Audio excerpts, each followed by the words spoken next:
everyone. Several things going on today, several discussions going on today, and I want to start at high level. In this particular case, we have an article on CNN website talking about retired U.S. Air Force Colonel Cedric Layton, who talks about why Russia's recent gains in Ukraine, no matter how small, could open the floodgates. Good article, and again, I'm not going to tell you what it is, what it's talking about. I mean, it's some of the stuff that a lot of us analyzing the war in Ukraine and covering the war in Ukraine have already talked about. But I want you to go and hear it from an American who is a military man, an experienced military man, and knows what he's talking about. So pop over, find this article. It's worth it. In its continuing attempts to hang the terrorist attack that took place in Moscow on Ukraine, Russia is demanding an extradition of Ukraine's head of security services. Obviously, Ukraine said, go fuck yourself, which is an appropriate answer, I think. Wouldn't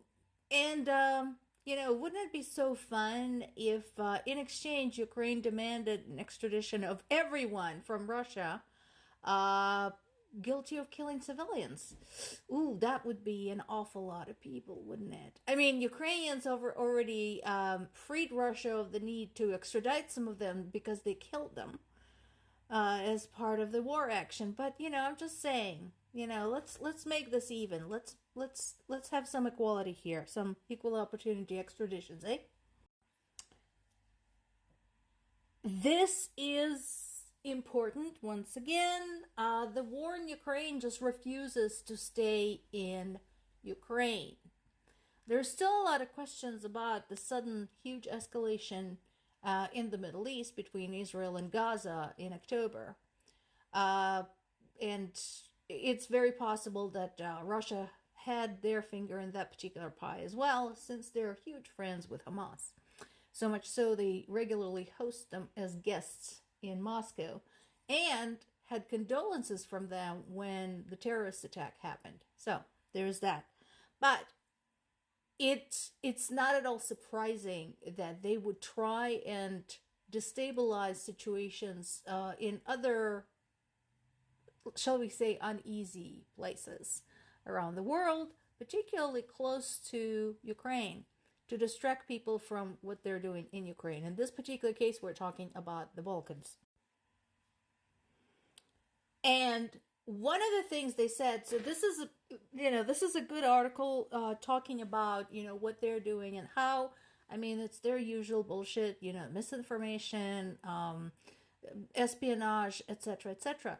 Meanwhile, their pundits are saying that Ukrainian nationalists, get this, had their hand in the conflict between Serbia and Croatia. Let that sink in for a sec.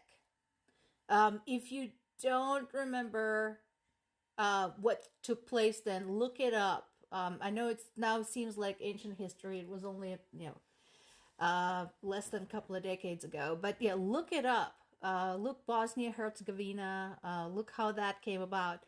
So they're now trying to say that it was the Ukrainians' fault that conflict even happened. And I would like to remind everybody that conflict was serious enough that UN troops had to get involved and chose to get involved. So there is that. Again, fascinating crap that comes out of Russia.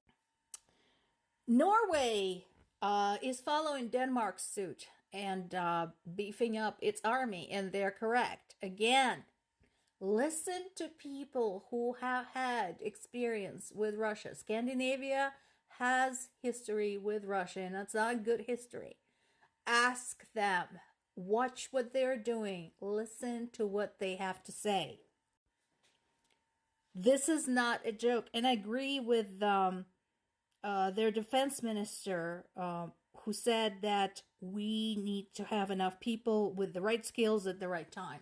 Absolutely right. 100%. I agree with this guy. So, again, these people are not prone to just panic reactions or anything like that. But they have a long history of defending their countries. They have a long history of war, waging war, including with one another. So, I strongly suggest that the world pay attention to what's going on there. Now, this is huge. So, what's happened? Basically, a Ukrainian drone managed to reach an oil refinery at the farthest yet point in Russia. Basically, it managed to penetrate 1,200 kilometers or 745 miles into Russian territory, which means their border patrol missed it. All of the air defenses anywhere along the border had missed them, and within the Russian territory had missed them. Now, it's my understanding, so there were 12 people who were wounded in the process. The damage to the refinery was not great, but I don't think that is the point. The point is that Ukrainians can. This was a demonstration. This was a signal to Russians to say, hey, we want you jumping at your own shadows. And they're, at the rate they're going, it's going to happen. And, I, for one, have absolutely no problem with that. Because Ukraine's ability to send its drones that far in, undetected, undamaged, is a very good signal. Russian people on Russian social media are already starting to ask, well, what if it gets to the Ural Mountains? What if it gets beyond the Ural Mountains? What if it comes to my city? And so on and so forth. That's exactly what we want. We want them terrified. We want them jumping at shadows.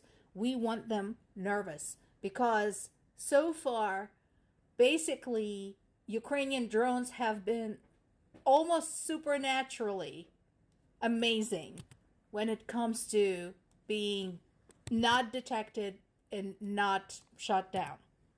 Good on. I'd like to wrap up with some human element. Does anybody remember Bucha? Bucha and Irpin, the neighbor towns, kind of sibling towns, got occupied by Russia very early on. And after Ukrainian military managed to kick the Russians out, the evidence came to life of truly hideous violations of human rights. So it's been 2 years, but obviously this is not something that you easily recover from. Again, I strongly suggest that you read the whole article because it's impossible to describe everything that had gone on. I'd like to remind everyone that when Ukrainian troops finally entered Bucha, they found 400 bodies of civilians murdered there, laying in the streets, men, women, children. And the world is still kind of wondering why Ukraine is fighting so hard. Well, this is one of the reasons. Imagine somebody came into one of your towns and slaughtered several hundred people and left them rotting in the streets. What would you do?